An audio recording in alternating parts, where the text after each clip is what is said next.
Hey, welcome to BeerAmerica.tv. We're at Rohrbach Brewery in Rochester, New York, talking with owner John Rohrbach.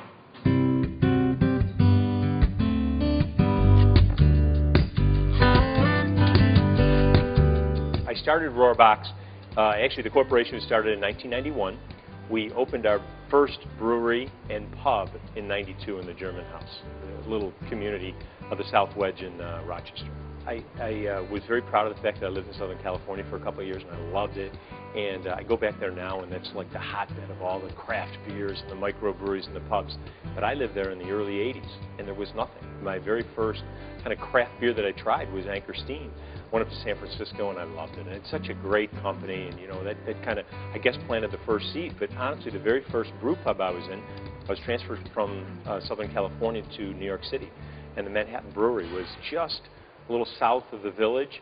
And I just thought that was the greatest thing in the world. And then from there, I got transferred to Germany, where I still think they make the best beers in the world, and I love that. And I was working for a large corporation at the time, and I knew that's not what I wanted to do. So between my sample of Anchor Steam and the Manhattan Brewery visit, and then 2 years in Germany, I knew that that's what I wanted to do. The industry has changed in a lot of ways, you know, from the '80s. Certainly, I think one of the things that I notice the most is that the quality of almost all of the craft beers that I try is really excellent. Honestly, in the early days, there were a lot of us just trying to do the best we could, not really knowing how to make good beer. And that was a shame, because a lot of people were trying their craft beers for the very first time, and not all the beers were as clean as they should be.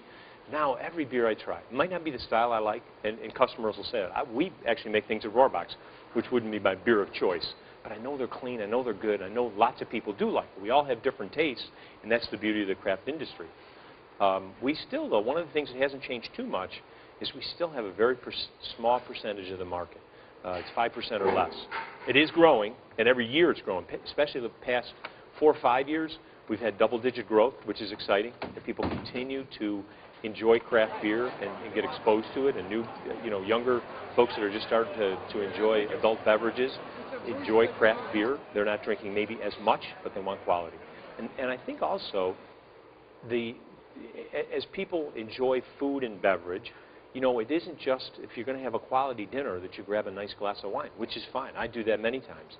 But I think beer goes great with food, but not any beer. You got to have a flavorful beer that stands up to the food that you're eating. And that tends to get you in the direction of a flavorful craft beer, which is also great, I think.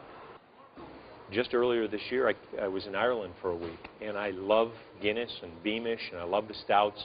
But you go to each pub, and it's pretty much Guinness and Beamish, and again, it's wonderful, but you don't have that variety. I was anxious to get back to the States because I like a lot of different style beers, and I love to go to the little towns, and everybody now in the United States has their own small brewery, and you can sample what they're making. And you know, a lot of times you can visit the brewery or talk to the brewers. It's kind of it's something that's unique to the United States.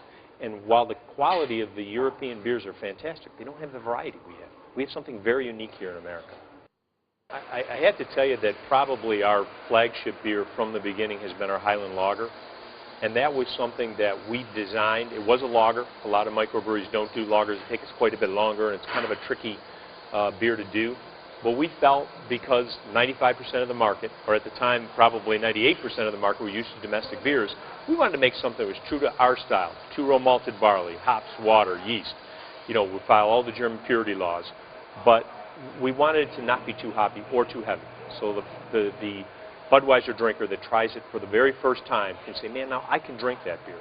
And, you know, call it a crossover product or whatever. Again, it's true to our style, but it's a wonderful, easy-to-drink beer that has done really well for us. Probably our next, or maybe even it has surpassed it at this point, is a Scotch Ale, which is a very malty, flavorful beer, wonderful with like a steak or heavier foods or sauces. That Scotch Ale at this point is our best seller, and that is a true traditional Scotch Ale style. Not too hoppy, just well balanced, but real malty and nice. Scotch Ale is not a very widely made style of beer, unfortunately, but it has a very big following here in Rochester. For years, it was our second biggest selling beer, and just the last year or so, it's overtaken and become our biggest selling beer. Scotch Ale is a great beer. It's very flexible with food. It finishes on the sweeter side. Very little hop character to it. There's a big extreme extreme beer or extreme brewing movement in craft beer right now, and a big part of that is large hoppy beers. Those are fantastic. But this is kind of on the other side. It's a little higher in alcohol. It's close to 7%. It's got a very smooth drinkability to it because there's very little hop bitterness or hop character to it. You know, for us, craft or micro means small, but quality is what it's all about. So we try to use the very best ingredients, the freshest hops that we can. And there's no limit as to what we can do. We've done rye beers, and we'll probably do 30 different beers. And you know, a major brewer just can't do that and produce it. We don't have to necessarily come up with labeling and distribution and all the rest. All we do is make it. You know, we have some regulations that we take care of as far as the state and the feds are concerned, and then we put it on tap. It's a very simple thing for us to do. We can be very dynamic in changing and come up with new styles all the time.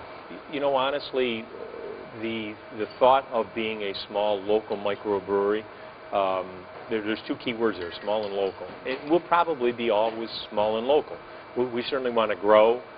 We want more people in Rochester. That's our main market. We look to upstate Buffalo, Syracuse to grow a little bit. But we don't want to distribute too far because then we kind of lose that small and local feel. And just this year, we opened this standalone brewery. We'll probably do 3,000 barrels this year. There's another local company, great local brewery, High Falls. I think they do 1,000-barrel batches, so they can, you know, especially if they double brew, they can probably do what we do in a day. It takes us all year, so we are still pretty small, but we would like to continue to grow. We're starting to package some products because we want to make sure that people can come into the pub, come into your local pub or tavern and enjoy a Rohrbach beer, but if you really want to enjoy it at home with some great food, you should be able to get some beer at the package store. So we're just starting to get into that. One of the other things happening in New York State, and I do think that there is, as you go around the country, different acceptance of craft beers. And I'll tell you, I think New York State is maybe not the Pacific Northwest, which is, you know, just does so well, but we're coming a long way. And recently we formed a guild, the New York State Brewers Association, and it's great. I mean, we've accomplished a lot of things. We actually got legislation passed which specifically says that our industry is important to the state. There's a beer trail now in New York State. We've got 60 breweries strong and growing. The Brewers Association sponsors some of the bigger festivals to try to get as many breweries there as possible.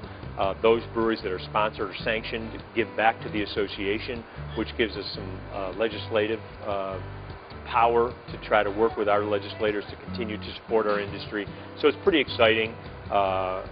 In the very few years that we've been here, we're almost one of the organizations that other states look to as to how to run a guild and how to do it. So we're really proud of that, and I'm proud to be part of that organization. I am from Rochester, and I have a tremendous amount of pride in this city and in this state. Actually, New York State is very unique in a lot of ways. People from outside of the state think of New York City and that's it. Upstate New York is a wonderful place to live and to grow, and we have lots of agriculture, and more and more we want people to take pride in what's made and grown in New York State, and more importantly in Rochester, New York. And Rohrbach's is that, and that's why we're real happy to not only be here, but be here in the city. Cheers.